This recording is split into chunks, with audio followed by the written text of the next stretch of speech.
¿Cómo están, amigos? Muy buenas tardes. Les saluda Eduardo Advíncula en su programa Perú Digital. Como siempre es costumbre, una vez por semana estamos haciendo este programa y lo estamos haciendo el día de hoy, viernes, porque bueno, el día de ayer, como todos sabemos, ha sido feriado y teníamos que de todas maneras hacer el programa semanal en esta oportunidad. Muchas gracias por su preferencia y los invitamos a todos a compartir el programa para llegar justamente a más peruanos y a más chalacos. Gracias por su gentil preferencia y siempre los invitamos nuevamente, reitero, a darle like para poder conversar. Bien, en esta oportunidad tenemos la producción, no sé si me puede ayudar, hay un inconveniente acá, hay un impasse, por favor, una cuestión comercial, una breve tanda comercial muy pequeña y regresamos inmediatamente. En medio del cálido y vibrante paraíso del sol, te espera un rincón especial, lleno de estilo y entretenimiento. Un destino donde las familias se reúnen para atesorar momentos únicos, donde la elegancia y comodidad se unen para crear una vivencia extraordinaria. Nuestros platillos celebran lo mejor de la cocina local, brindando una explosión de sabores que enaltecen la tradición peruana. Aquí, el tiempo cobra otro sentido, dándote la oportunidad de disfrutar de quienes más amas y revitalizar tu cuerpo y alma, lejos del ajetreo urbano. Descubre el Hotel Hacienda Macacona, un espacio donde la serenidad y la convivencia familiar se transforman en recuerdos inolvidables, con instalaciones diseñadas para tu máximo disfrute. Atrévete a vivir esta experiencia única, diseñada para ti. Nuevamente volvemos al aire luego de una muy breve pausa de carácter técnico. Estamos nuevamente al aire. Muy bien, amigos, hay mucho que comentar en nuestro quehacer político, económico, cultural de nuestro país. Hay muchas cosas que comentar, hay muchas cosas que hablar sobre todo lo que viene sucediendo en este país tan hermoso, en este país tan rico en tantas cosas y en este país al cual todos debemos prestarle mucho más atención para mejorar, ¿no? Hay un nuevo gobierno, hay una nueva mirada, hay cierta esperanza por ciertos sectores de que cambien las cosas, entonces, y se está mirando, pues, digamos, las actividades o los quehaceres o lo que está haciendo este nuevo gobierno encabezado por la señora Keiko Fujimori, ¿no? A ver si efectivamente cobertura las necesidades que efectivamente necesita el país. Vamos a tratar en este tema sobre lo que ha acontecido en primer término, que la presidenta Keiko Fujimori ha dejado ir a Betsy Chávez, ya, pero ha condicionado el tema con una extradición, lo vamos a comentar. Vamos a hablar también de Miki Torres, justificando su trabajo remoto, o el trabajo remoto de los parlamentarios, mientras que Indira Wilca pide el trabajo vuelva a ser presencial. Luego vamos a hablar también de este tema de la liberación de los militares que mataron a jóvenes en Huancavelica, ¿no? Las controversias que han generado. Luego vamos a hablar del tema de las palabras del sacerdote Basalar, donde le pide a Keiko, por favor, que se ponga a trabajar y no a estar dando mucho paseo y muchas redes sociales de lo que va a hacer, pero que hasta ahora no hace, ¿no? Según el cura o el sacerdote Basalar. Luego tenemos la designación, pues, del ministro de Cultura, ¿no? Bengolea, ¿no? Luego tenemos también, sobre todo en el Callao, vamos a hablar de la Virgen que llora, que decimos nosotros es Chalaca, ¿no? Luego las cifras que acompañan a la gestión del gobierno regional del Callao del doctor Ciro Castillo, ¿no? A quien se le jala por la baja ejecución presupuestal a la fecha. Luego vamos a analizar las elecciones regionales y municipales del 2026 y alguna sección por ahí en el 5.1 que habla de las palabras a veces proferidas por el periodista o el comunicador social, para mejor dicho, Philip Butters, que lo denominamos brutalidades Butter. Así que empezamos con el primer punto, producción, por favor, pónganos el primer sentido de la producción para comentar sobre lo que ha sucedido con este tema ya comentado, ¿no? La señora Keiko Fujimori habría, o el gobierno de Keiko Fujimori habría dejado o habría otorgado el salvoconducto a la señora Keiko Fujimori, ¿no? Aclarando también el gobierno de que no por ello se está lejos de estar expedito a pedir la extradición si el caso judicial lo amerita o si las denuncias y las investigaciones por el, entre comillas, cierre del Congreso o el golpe de Estado que apela el fujimorismo y las fuerzas afines que tenían para que esta señora Betsy Chávez con Pedro Castillo hayan cerrado el Congreso. Entonces, efectivamente, el gobierno de Keiko Fujimori ha decidido otorgar el salvoconducto a la ex premier Betsy Chávez, ya, con lo cual ella habría viajado a México ya hacia la medianoche del día de ayer. Entonces, ella estaría ya en México y ha dejado bien claro, ha dejado entrever el gobierno peruano claro de que no está exento de en un futuro, dadas las investigaciones, se pueda pedir la extradición. Al respecto debemos comentar varios temas, ¿no? Betsy Chávez había sido asilada y además había pedido el asilo, estaría en los interiores de la embajada mexicana, y además de ello no solamente habría hecho eso, sino que la embajada mexicana le habría otorgado ya el asilo, ¿no es cierto?, el asilo diplomático. Sin embargo, había una resistencia al gobierno nacional de otorgarle pues el asilo diplomático o el asilo a la señora Betsy Chávez, por cuanto argumentaban una serie de cosas, de investigaciones, de que no era posible que se le vaya a apoyar a la señora, dado que la señora ha hecho golpe de Estado junto a Pedro Castillo, en una especie de sociedad con Pedro Castillo, etcétera, etcétera, ¿no? Sin embargo, el otro sector, el sector del frente del fujimorismo, la oposición del fujimorismo, argumentaba claramente pues que los temas de los asilos competen única y exclusivamente a los países y las embajadas y la soberanía que poseen las embajadas al interior de un país, que no tenía nada que ver con la justicia ni con ni con cualquier otro elemento que tenga que ver con el gobierno o las medidas políticas de ese momento, sino que era estrictamente, única y exclusivamente el derecho de otorgar asilos y además tratados sendos tratados firmados por el Perú para esos temas a nivel de tratados internacionales. Entonces no tenía nada que ver, tenía que otorgársele el asilo sí o sí, porque era la embajada norteamericana la que asumía totalmente, no digamos, la protección, por decirlo de alguna manera, ¿no? Sin embargo, habían argumentaciones políticas por ahí. Y si lo hacía el presidente que se acaba de retirar, que él era un presidente encargado, seguramente hubiesen habido muchas críticas, ¿no?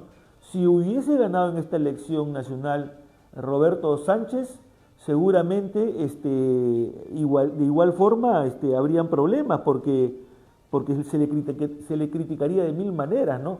Pero como ha sido el gobierno de la señora Keiko Fujimori la que le ha otorgado el asilo, ahí se callan en 50.000 idiomas y no van a decir esta boca es mía, sobre todo aquellos medios ayayeros, lamebotas y lustrabotas del régimen, ¿no? Tenemos un video al respecto, adelante producción, para confirmar lo que decimos justamente. Si esto hubiera sido el gobierno de Roberto Sánchez, ya me imagino a todos gritando, ¡comunistas malditos! Pero como es el gobierno de Keiko Fujimori, no van a decir una palabra. Pero en los dos casos, y en el caso de Dina Boluarte, y en el caso de Gerí, y en el caso de Balcázar, el tratado es el mismo. Y el tratado obliga al Perú a entregarle ese salvoconducto. ¿Por qué? Porque la calificación del asilo la hace el Estado asilante. Y es al Estado asilante, a México, al que tienes que convencer antes de no dar el asilo. Que fue el caso de Alan García. Antes, cuando estaba en la evaluación, y Uruguay tomó la decisión de no dárselo. El señor salió de la embajada. Pero una vez que el Estado asilante ya concedió el asilo, ya no hay nada que hacer. Le tienes que entregar el salvoconducto, como se lo entregaron a Nadine Heredia, exactamente igual. Exactamente igual, no hay nada que hacer. Esas son las reglas.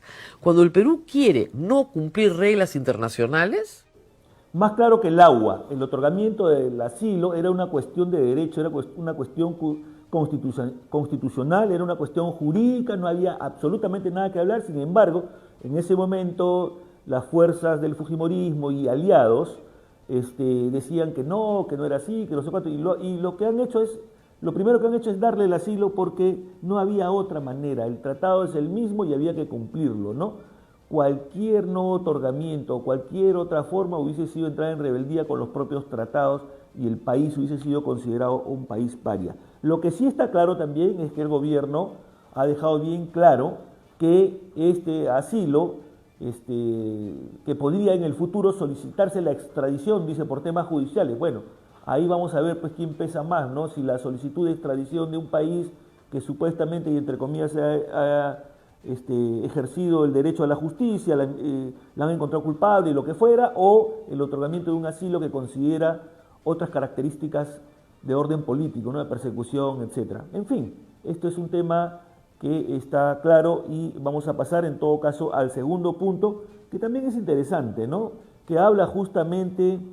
del trabajo congresal, de cómo se ve, cómo se valora el trabajo congresal, de cómo se está realizando, o el trabajo parlamentario que se va a realizar con estos nuevos parlamentarios, ¿no?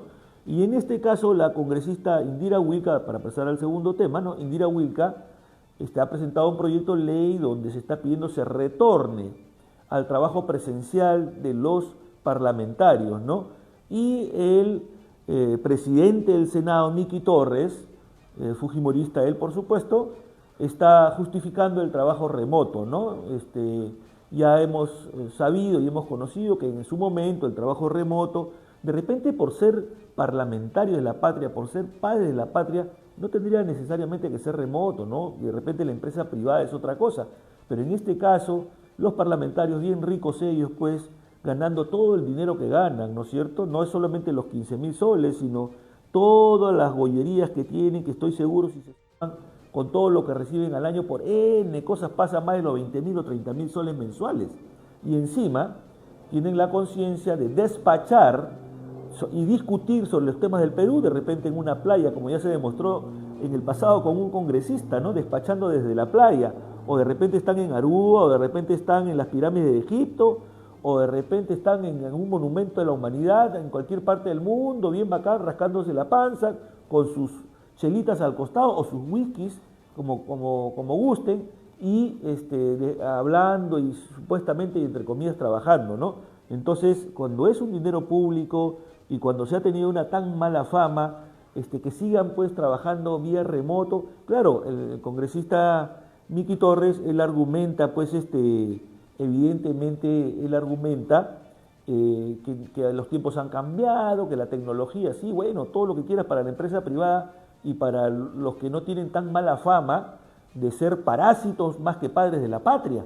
En este caso, muchos de ellos, salvo honrosas excepciones, no cumplen su labor como corresponde, ¿no? Y al respecto, tenemos un video también, producción, nos gustaría que pase para corroborar con lo que decimos. Adelante, producción.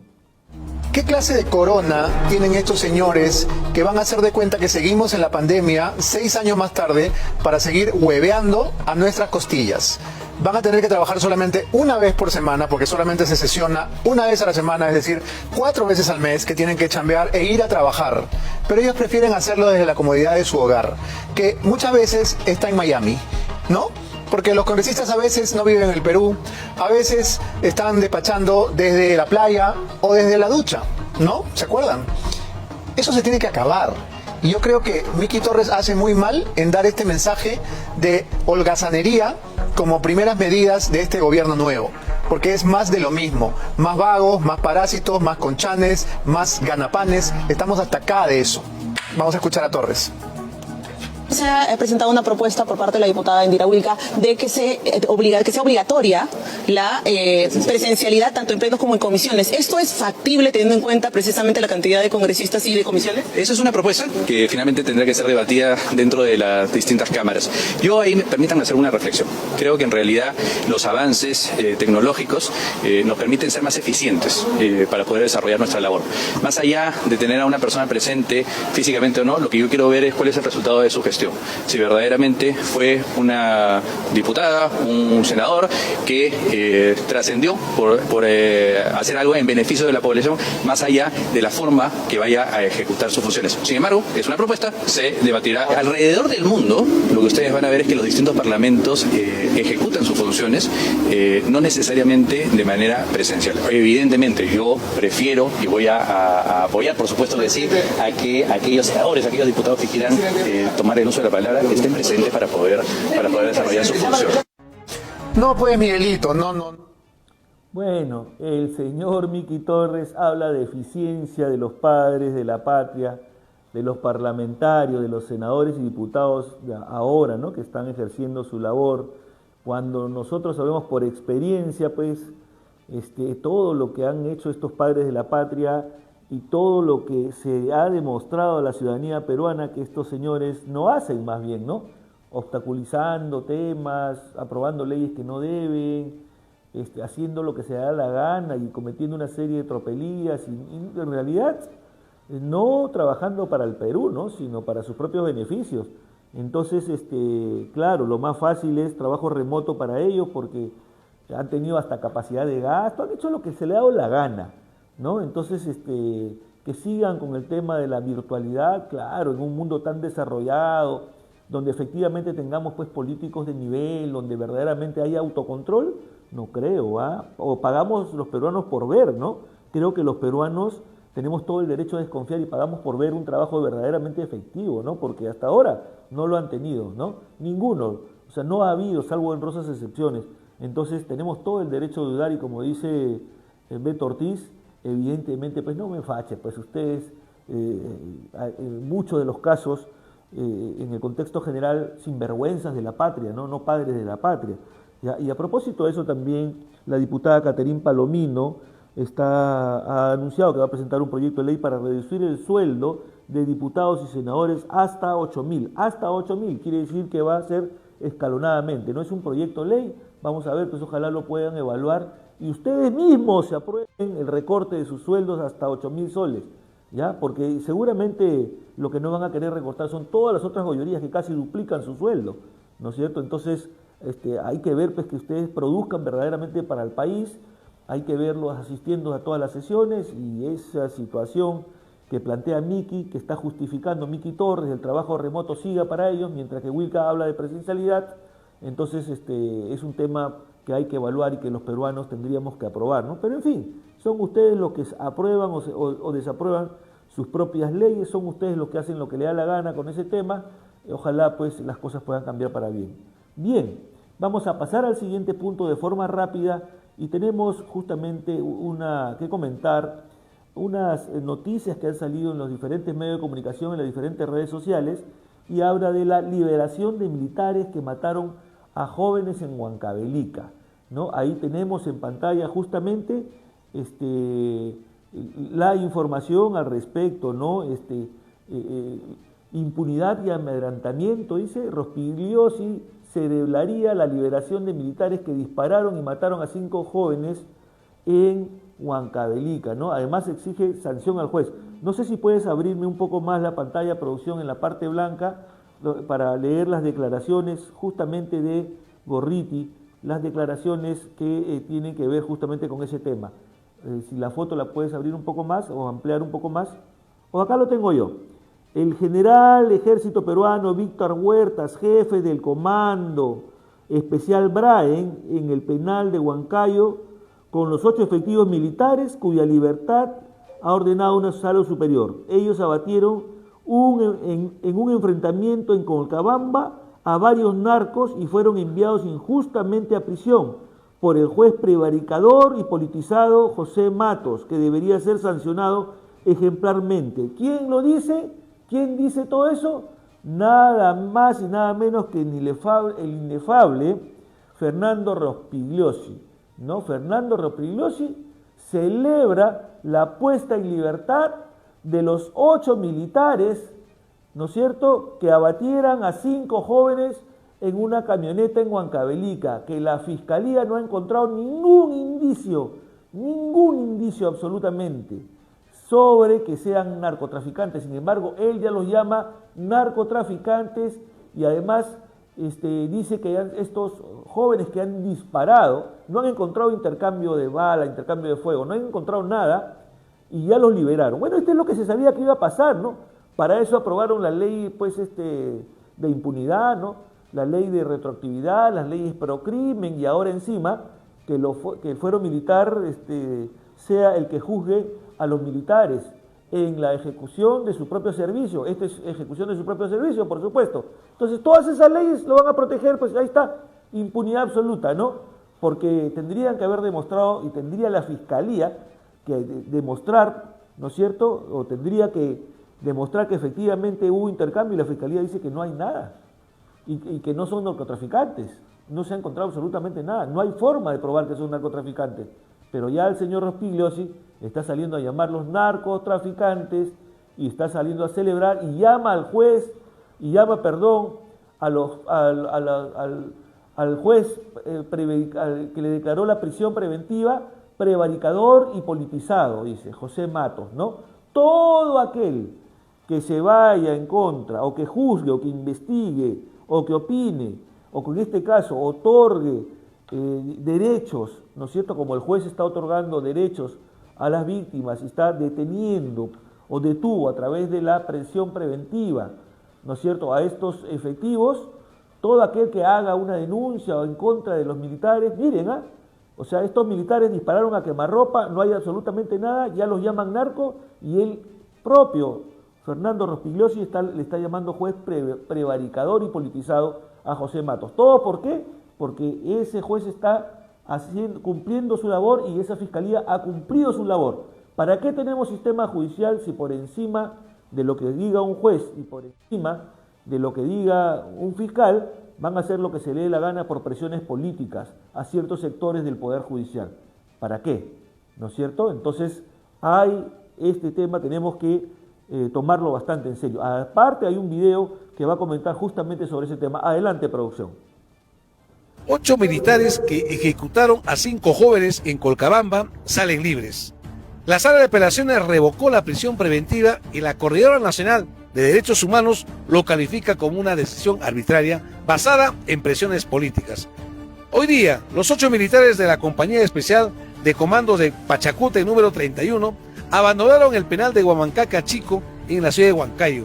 La segunda sala de penal de apelaciones de Huancayo revocó los 12 meses de prisión preventiva que el juez Joel Matos Centeno había dictado en junio. Ahora afrontarán el proceso en libertad. ¿Se acuerdan de este caso del 25 de abril en Colcabamba, la región Huancavelica? Una patrulla militar disparó contra una camioneta que trasladaba a civiles que, según la versión oficial, regresaban de un campeonato de fútbol. 5 personas murieron y 3 resultaron heridas. La Fiscalía sostiene que los militares dispararon sin justificación y las pericias balísticas refutaron la versión de un enfrentamiento armado. La defensa de los militares denunció al juez Matos por falsedad ideológica y prevaricato, alegando que actuó con parcialidad. La Coordinadora Nacional de Derechos Humanos rechazó la liberación. Su secretaria ejecutiva, Tania Pariona, la calificó de arbitraria y basada en presiones políticas que se han manifestado de manera pública. Señaló directamente al senador Fernando Rospigliosi, quien celebró la decisión y pidió investigar al juez. 5 jóvenes murieron, hoy los acusados están libres. La justicia peruana otra vez muestra sus grietas. No se trata de condenar sin pruebas, se trata de que el proceso sea imparcial y sin presiones. Pero cuando un senador celebra la liberación y pide investigar al juez que dictó la prisión, la sombra de la... Qué mal estamos en este país, donde ya la justicia está supeditada a las presiones políticas y mediáticas, y donde los que mataron de forma impune, según lo dice el fiscal y según le dictaron medidas preventivas el propio juez, no es tomado en cuenta, ¿no? Entonces, es más donde los que persiguen el delito terminan siendo perseguidos, que son jueces y fiscales, ¿no es cierto? Donde el victimario se convierte en víctima, ¿no es cierto? Donde aquel que hizo el delito está, digamos, protegido, un manto de impunidad e inmunidad que tiene por favores o caracteres, más que favores políticos, ¿no? Por apreciaciones de carácter política, presiones gubernamentales, etcétera. Qué terrible, ¿no? Terrible en este país donde el Estado de Derecho está siendo cacareado, donde el Estado de Derecho está siendo embarrado, ¿no es cierto? De forma total, está siendo ensuciado, enlodado, ¿no? ¿Qué más sigue? ¿Qué más sigue don Fernando Rospigliosi? ¿Qué más sigue el gobierno actual? ¿No? ¿Qué otras cosas más siguen? Porque ya está clarísimo, ¿no? Todo lo que pretendían hacer lo están haciendo y están embarrando y están no reconociendo derechos, están pasándose por encima hay una presión absoluta, como lo ha reconocido la propia presidenta del Poder Judicial, ¿no? En presencia de Keiko Fujimori, ¿no? Que hay una presión y hay un intento por más que la señora Keiko Fujimori ha dicho en esa intervención de la presidenta del Poder Judicial que se va a respetar la independencia del Poder Judicial, eso podrá ser de la boca para afuera y para hablar para la platea, pero no para cumplir como se tiene que cumplir. En fin, qué terrible está nuestro país. Y el sacerdote Basalar tuvo unas duras y ácidas críticas contra la presidenta Fujimori. Tenemos un pequeño y breve video al respecto. Adelante, producción. Señora Keiko Fujimori, déjese de estar haciendo viajecitos y empiece a cumplir con el tema de la delincuencia. ¿Usted cree que porque narra y porque dice lo que va a hacer, se van a solucionar los problemas? Usted es la jefa que tiene el mando y el comando. Si usted no está capacitada, si usted necesita seguir viajando y cree que es usted la que ha sido elegida como la Miss Universo o simplemente la señorita Simpatía, entonces se ha equivocado. Porque hoy, nuevamente, acaban de matar al gerente general de la empresa de transporte, el señor Eugenio Benítez Tacanga. Y no pasa nada, y usted está becho a bacho. Para todo el Perú, para todo el mundo, becho a bacho. ¿Qué nos interesa? Si usted quiere darle beso a todo el mundo y abrazo a todo el mundo, ponga orden. ¿No dijo usted que venía el orden? ¿El orden de qué? ¿Del maquillaje? ¿El orden de la falda? ¿El orden de los jeans? ¿El orden de subirse a un avión y dice, hola, hello, aquí estamos, trabajando? No, señora, se viene a trabajar. Yo sé que nunca en su vida trabajó usted, pero este es el momento en que tiene que hacerlo. ¿Se da cuenta? Si usted le queda grande el puesto, ¿no es cierto? No espere 6 meses, 3 meses. Usted decline. Ahí tiene al señor Mano Dura, que está a su lado para que pueda sucederle. Y si no, el señor Mickey. O sea, tiene ahí para que usted escoja. Pero acá nos matan hasta por 10 soles. Nos asesinan y usted está pecho y abacho. Tanto ha insistido en ser presidenta para que... Bien, en realidad pues necesitamos que la presidenta se ponga a trabajar y nos muestre por lo menos la ruta, ¿no? Que hasta ahora no hay nada, porque se ha hablado y se ha comprometido y se dice que va a sacar a las fuerzas del orden. ¿Eso va a solucionar el problema de la seguridad ciudadana? ¿Está segura de eso? Y que van a cuidar los penales y las fronteras, etcétera, etcétera. Pero si va a sacar usted a las Fuerzas Armadas y la policía, las Fuerzas Armadas están preparadas para el control interno, señora Keiko Fujimori. Las Fuerzas Armadas para el control interno, digamos, del control civil, ciudadano, ¿no? O qué va a pasar, ¿no? O sea, hemos calculado bien este tema. ¿Cuál es el programa? A ver, ¿cuál es la ruta verdadera? ¿Qué es lo que va a hacer usted con las Fuerzas Armadas? ¿No es cierto? Van a salir a las calles y dice, bueno, han hablado aquí de 50.000 estados de emergencia donde supuestamente las Fuerzas Armadas están en la calle, hasta en el mismo Callao, por ejemplo, y no se ve pero ni a un cachaquito parado en la esquina, ¿no? Y si se ha visto antes, se ha visto a 7 paraditos en la puerta de Plaza Vea y listo, eso es todo. Entonces, y todos los días siguen creciendo, ¿no es cierto?, la delincuencia de alto nivel, ¿no? Ahora incluso enterado estoy de unas amenazas directas a la policía en Puerto Pizarro, en Tumbes, ¿no es cierto? O sea, amenazando directamente ya una mafia que domina todo el sector, directamente a la comisaría que la van a atacar. Imagínense pues, si un cártel, si un grupo mafioso, un grupo que controla el tema del negocio de las drogas, el narcotráfico, la extorsión, etcétera, el sicariato, ya amenazan a la policía, pucha, ¿de qué estamos hablando, no? Entonces, y no hay, digamos, no se ve sobre el papel, sobre la mesa algo concreto.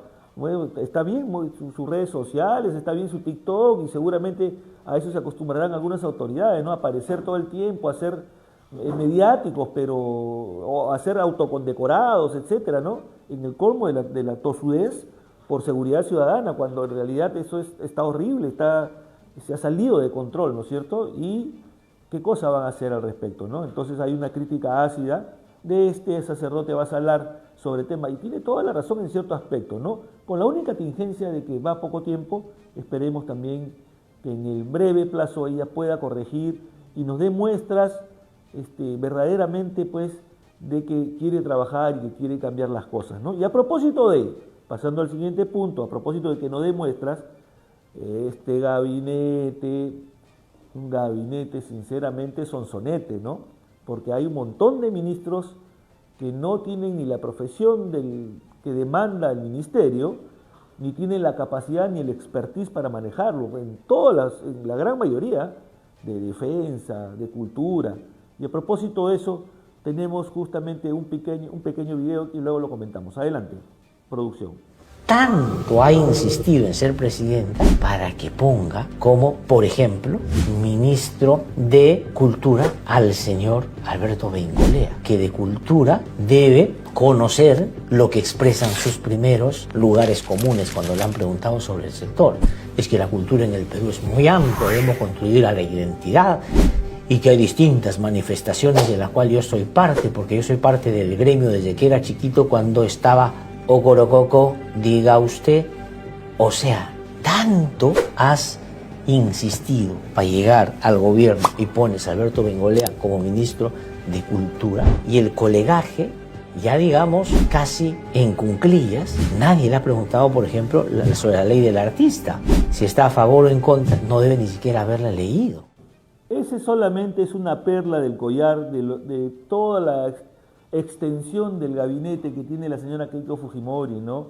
Que al parecer estaría en todo caso pagando favores a aquellos lobbies y aquellos grupos fácticos que han estado detrás, probablemente financiando por lo bajo su campaña, como ya se ha visto. Acá no estamos hablando de cosas que no se han dado, ¿no? Por lo bajo la banca le daba dinerito por lo bajo, ¿y por qué no por arriba, no? Y cuando lo dan por lo bajo ya sabemos que normalmente detrás de eso hay prebendas, ¿no es cierto? Hay arreglos, acuerdos, concilios, etcétera. Entonces, este gabinete es un gabinete tres patines, ¿no? No. Entonces, justamente la crítica del periodista toda esta es, tanto, 20 años ha estado usted tratando de llegar, fregando a Kuczynski, fregando al otro, poniéndola a Boluarte, luego manipulando aquí, manipulando allá, y ahora que llegó al poder me pone un gabinete sonsonete. O sea, bueno, esperemos equivocarnos, por supuesto, por el bien del país, pero una crítica acertada del cura Basalar respecto de ese tema. Y bueno, vamos a pasar al otro punto también, que es justamente, hemos querido denominarlo, y en cada programa lo vamos a tener, sobre algunas disonancias, algunos arrojos, algunas expresiones vomitivas, tontas, de verdad, que tiene el señor Felix Batters, y hemos querido llamarle brutalidades Batters. Adelante con el videito y lo comentamos luego. No me cachosees, porque yo te agarro, te meto un combo, te rompo la cara. ¿Qué Philip Batters? ¿Qué machito? ¿Qué capo? Pucha, ese discurso de Keiko de tratar de militarizar la seguridad me evoca recuerdos de lo que fue un gobierno fujimorista noventero, ¿no? O sea, ¿qué pasa en los países donde se militariza la seguridad? Acá viene bastante lo que es la represión, acá los derechos humanos se van al tacho. Eso de acá trae malísima espina, Philip. ¿Tú crees que los militares están preparados para brindar seguridad en las calles? En el INPE no, pero yo sí militar. En las calles. Yo saco militares al Perú, en todo el Perú. La última vez que sacaron a los militares murieron personas. No. Y la penúltima vez también, porque yo te veo muy ducho para hablar de los muertos de Keiko, pero nunca te he visto hablar de los muertos de Castillo, que murieron también el 5 de abril, ni los muertos de Sagasti. Castillo no estaba postulando. No, Castillo era presidente. No, yo en ese entonces... No. Bien, vamos a comentar hasta ahí lo que dice, ¿no? Le responde al joven que lo cuestiona y le dice, te veo hablar de los muertos de uno, pero no habla de los muertos del otro. Oiga, señor Batters, señor Sonso, los muertos son muertos y son lo mismo y valen lo mismo. No tiene usted por qué hacer una división, ¿no? Sí, solamente me acusas o me cuestionas o me investigas por los muertos de este, pero no investigas a los muertos del otro. O sea, ¿existen o no existen los muertos? ¿Este señor realmente piensa lo que habla? Y habla semejante tontería, ¿no? O sea, habla de golpear, habla de las muertes con una facilidad que sinceramente no solo da risa, sino que da pena, ¿no? Porque el país no puede estar tan estúpido para creerle a este señor o para escucharlo, ¿no? O sea, ¿qué clase de comunicadores tenemos? Adelante, producción, que continúe el video para seguirlo comentando. Yo no hacía contenido, yo empecé a hacer contenido hace un año. Pues para cuando tú no habías nacido, Fujimori militarizó el Perú y derrotó a Sendero la MRTA. Así de sencillo, le duela a quien le duela. Y no importa aquello a lo que los militares llaman daño colateral. La guerra se ganan, así de sencillo, y Fujimori le ganó la guerra a Sendero. Y los muertos... no perdón, discúlpame, tú me has hecho una pregunta, te doy una respuesta. No hay necesidad... Mire la brutalidad de quien no va más allá de sus narices, ¿no? Las guerras se ganan, así de sencillo, guste o no guste. O sea, muertos tienen que haber, pues, ¿no es cierto? No me importa si mueren, con tal que ganar la guerra, ¿no? Ya lo he comentado en otro momento, hay una especie de violencia política desde antes incluso del terrorismo y todo el tema, violencia política que enfrenta a peruanos por una cuestión ideológica, ¿no? De derecha, izquierda, soberanistas versus ultraliberales, etcétera, ¿no? Pero hay una violencia incontenida, que uno quiere matar al otro siempre, ¿no? O sea, el otro quiere matar al otro, o sea, creen que con más muertes se solucionan los problemas. Y el muchacho le pregunta sobre daños colaterales, ¿no? Usted cree que está bien los daños colaterales, pero ahí yo creo que el muchacho se equivoca y es un error. No son daños colaterales cuando es una matanza premeditada. Daños colaterales es que en un enfrentamiento entre dos fuerzas, ¿no es cierto? Por ejemplo, las Fuerzas Armadas peruanas versus los terroristas, balas de un lado o de otro caigan por error a unas personas que pasaban por ahí y haya muertes. Esos son daños colaterales. Pero un daño colateral no significa la planificación y la organización para ir a terminar con gente que tú ni siquiera estás seguro si es terrorista o no, que no le has probado absolutamente nada, por encima de los parámetros que la propia ley exige y pone, ¿no es cierto? Entonces, esos no son daños colaterales. O sea, el grupo Quelina no es un daño colateral. Ahí se equivoca el joven y no sabe argumentarle bien ante Batters, porque él dice, entonces los daños colaterales no son nada. Esos no son daños colaterales de la guerra. Esos son estupideces, esos son delitos cometidos por los militares, que se han tomado la autoridad por su propio medio, por su propia responsabilidad. Una autoridad o un militar tiene que saber hasta dónde es factible aplicar la ley y la fuerza, el orden, y hasta dónde se puede matar cuando es una guerra, cuando es un enfrentamiento o lo que fuera, y hasta dónde no. Hay una línea.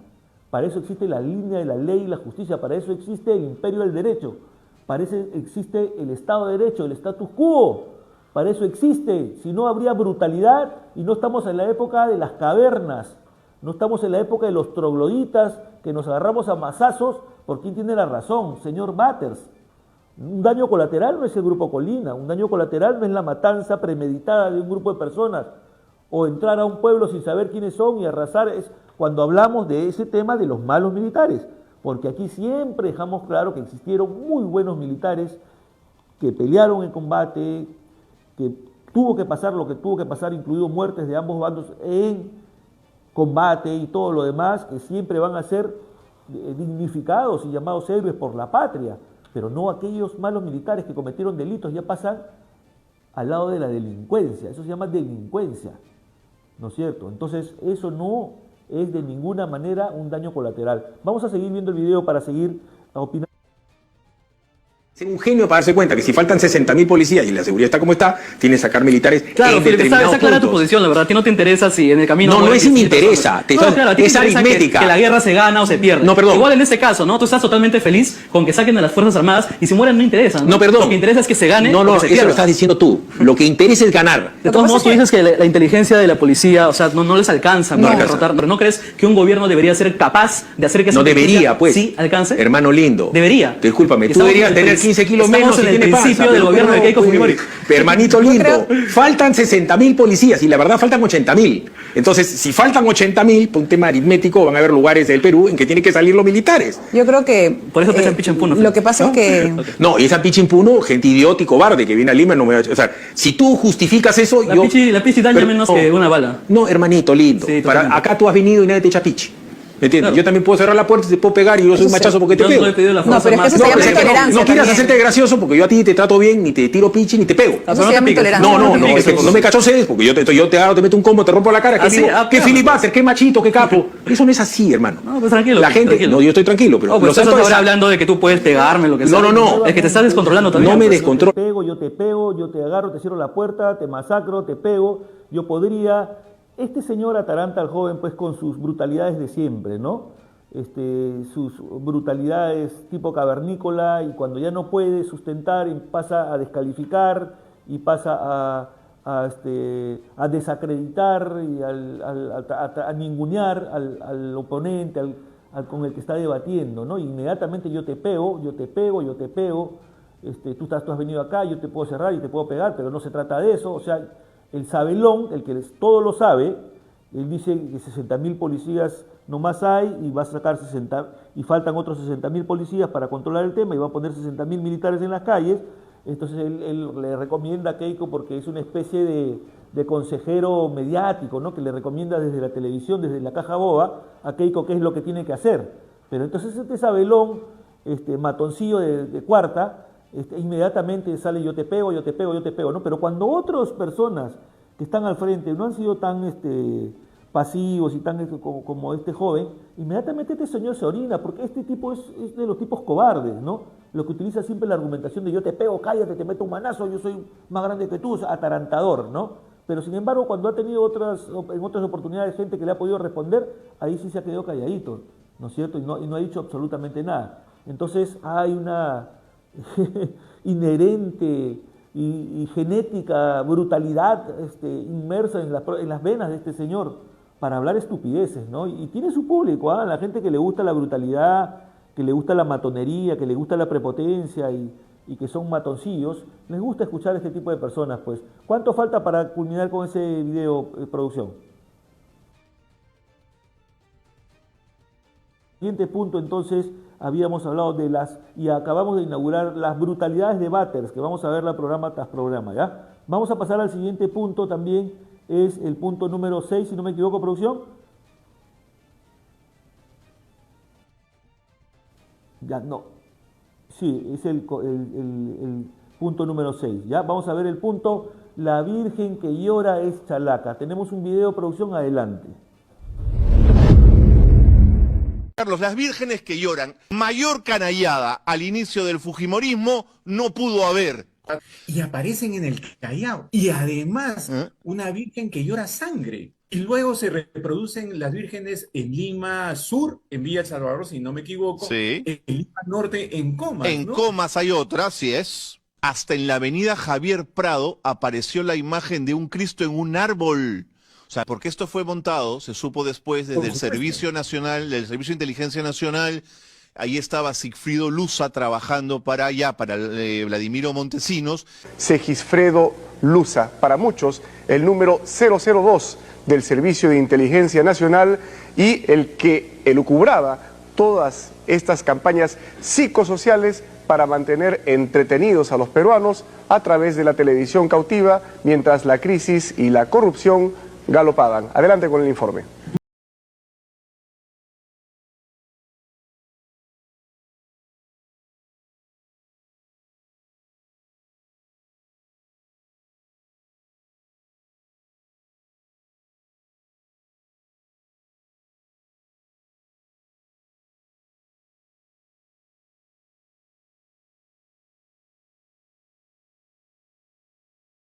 De los peruanos de la crisis que atravesaba el país.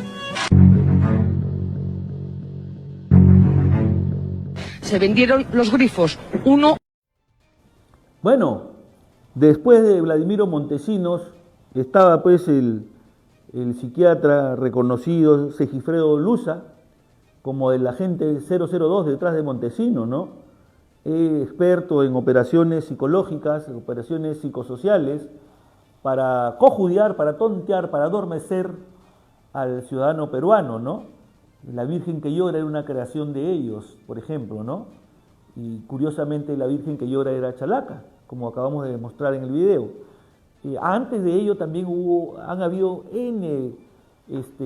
temas de psicosociales, ¿no? Por ejemplo, los pistacos, ¿no? Para meter miedo a la gente, etcétera. Y como sigue dándose en la actualidad, ¿no? Que se emplean diversos medios para crear cortinas de humo, que le llaman, o psicosociales, o operaciones psicológicas, o operaciones encubiertas, cosas de diferente materia que emplea pues los aparatos de inteligencia, etcétera, ¿no? Para engañar, para mentir, para tener atormentado, para tener sonso, para tener temeroso a un pueblo, digamos, que está pendiente de lo que ocurre en su país, ¿no? Entonces, hemos querido mostrar esto porque efectivamente la coincidencia es que ese es Chalaca, precisamente, ¿no? O sea, apareció acá en el Callao y luego pues se fue por todos sitios, se fue difuminando la información y el pánico un poco en la ciudadanía, ¿no? Fue digamos, adormeciendo a la gente. Entonces, esos temas queríamos contarlo. Y a propósito de la Virgen que llora, que es Chalaca, o que fue Chalaca,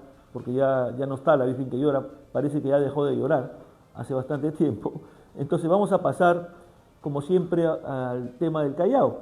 Y bueno, tenemos la información de que Ciro pues ha sido jalado, Ciro Castillo, con la peor ejecución presupuestal a la fecha.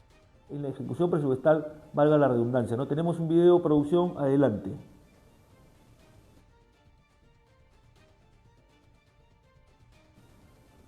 Está pues Ciro Castillo efectivamente jalado porque no llega ni al 20% de la ejecución presupuestal. O sea, terrible, terrible, ¿no? Según el portal Transparencia del Ministerio de Economía y Finanzas, entre todos los gobiernos regionales, el Callao presenta el peor indicador en ejecución presupuestal para proyectos de inversión, ¿no? En obras. En 7 meses, la gestión de Ciro Castillo cuenta con una cartera de 80 proyectos de inversión, 0% de ejecución, ¿ya? 0% de ejecución de 80 proyectos de inversión. Además, ha gastado apenas el 16.5%, ni siquiera el 20%, ¿ah? 16.5% de los más de 396 millones de su presupuesto anual. ¿Ya? Entonces, ¿qué pasó, don Ciro, no? Escribe en el diario El Comercio justamente sobre este tema y preocupa al Callao, ¿no? Porque es el gobierno regional, no estamos hablando de cualquier juego, no estamos hablando de... Hay mucho dinero ahí, mientras que hay muchas falencias en el Callao en temas de seguridad y tantos otros temas, ¿ya? De verdad que es terrible lo que ocurre, ¿no? Y esto lo escribe Martín Hidalgo el 5 de agosto del 2026, ¿ya? Y dice que efectivamente los gobiernos regionales afrontan su último año de periodo y el Callao presenta el peor indicador en ejecución presupuestal por este señor, ¿no? En 7 meses la gestión del gobernador Ciro Castillo Rojo ha costado solo el 16.5%.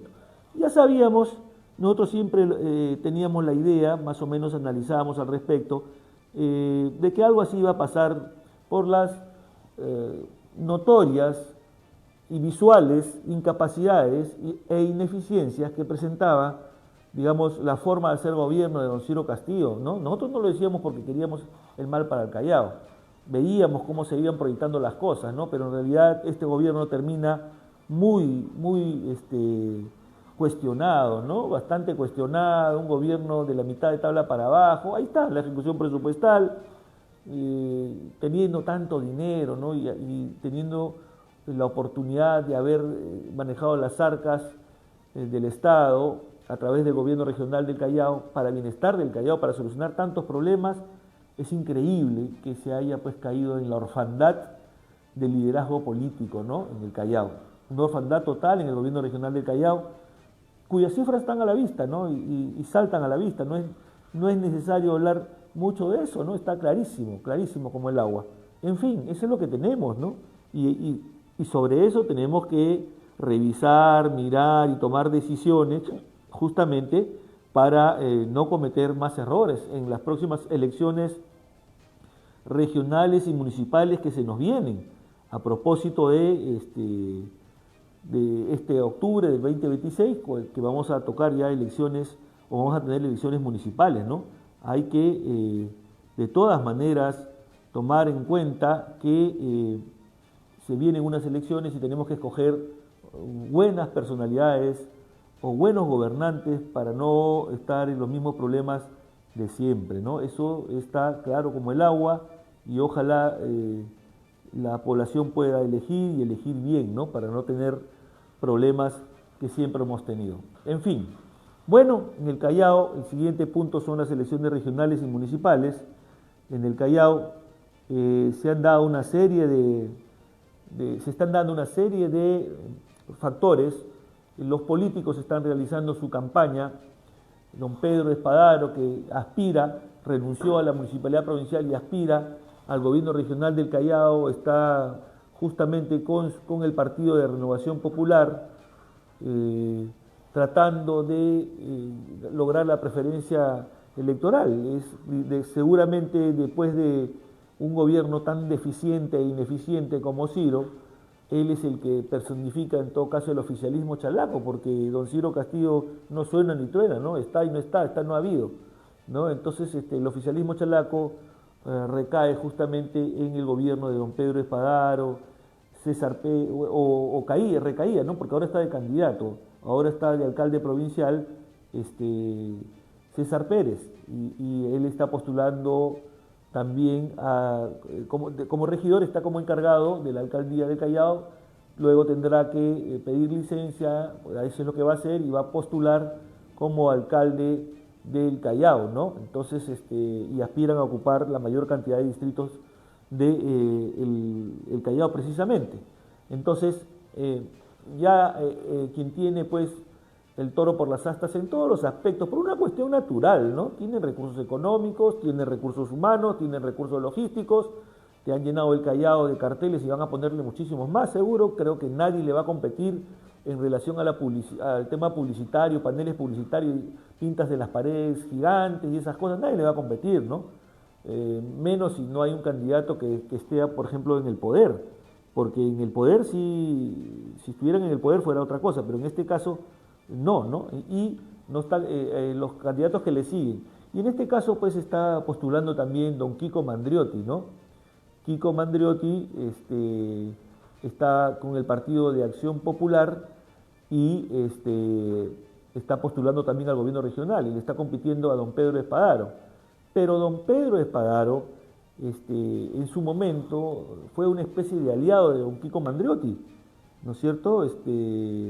Porque hicieron gestiones juntos después de unas iniciales diferencias y caminaron juntos de la mano, ¿no? Como dice la famosa frase política, cuando dos políticos adversarios se unen y quieren justificarlo diciendo que caminan juntos de la mano por el bienestar del Callao, etcétera, ¿no? Entonces, incluso hay algunos cuestionamientos que se hizo de parte de del gobierno regional del Callao cuando Kiko Mandriotti era presidente, que su gestión aprobara unos dineros o unos presupuestos para Ventanilla, obras que no se habrían realizado o se habrían mal realizado en el distrito de Ventanilla.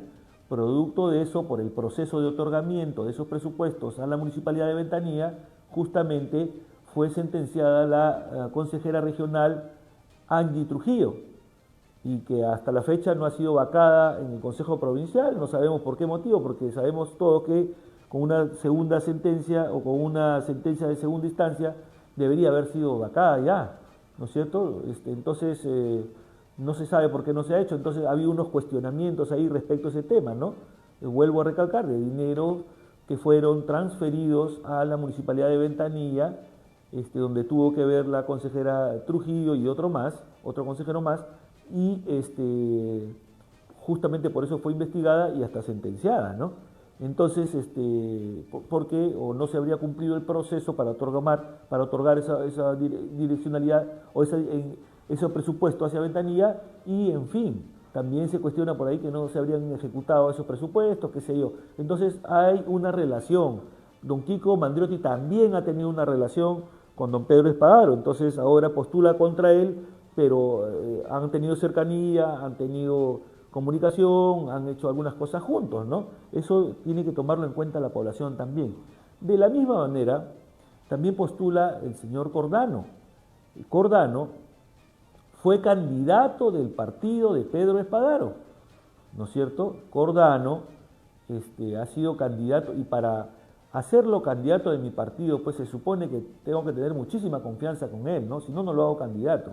Ha sido candidato del partido Contigo Callao, cuyo presidente, vamos a ponerle entre comillas, dueño del partido, era Pedro Espadaro, ¿no es cierto? Entonces tiene relación también Cordano con Pedro Espadaro, o la ha tenido también, ¿no? Entonces ya tenemos a don Kiko Mandrotti, que ha tenido relaciones también muy cercanas con don Pedro Espadaro, ¿no? Quien era su aliado, y también el señor Cordano también ha tenido relaciones con don Pedro Espadaro. Entonces vemos que hay dos candidatos que compiten contra él, que también han tenido relaciones bastante cercanas, ¿no?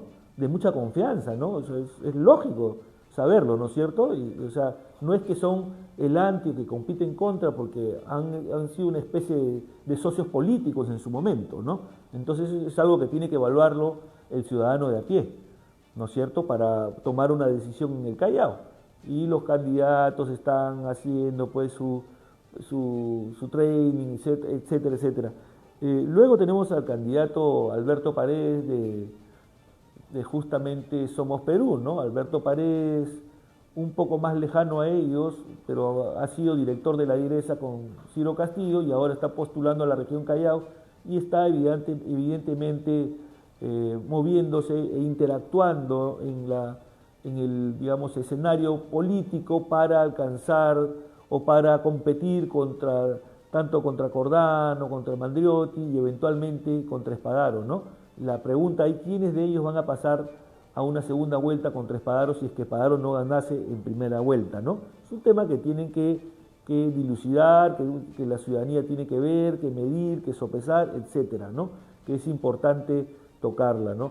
Y así como en todos los distritos ya se está viendo mayor dinamismo en la campaña electoral, grupos que se mueven, caminatas, volanteos, afiches, banderolazos, pancartazos, pseudomítines, mítines portátiles, sin portátiles, misios con plata, etcétera, etcétera, etcétera. Ya empezó el carnaval electoral y ahora pues el Callao no es la excepción. Lo que sí hacemos un llamado siempre es que pese por sobre todo la calma, el equilibrio, la paz, la democracia y las buenas decisiones.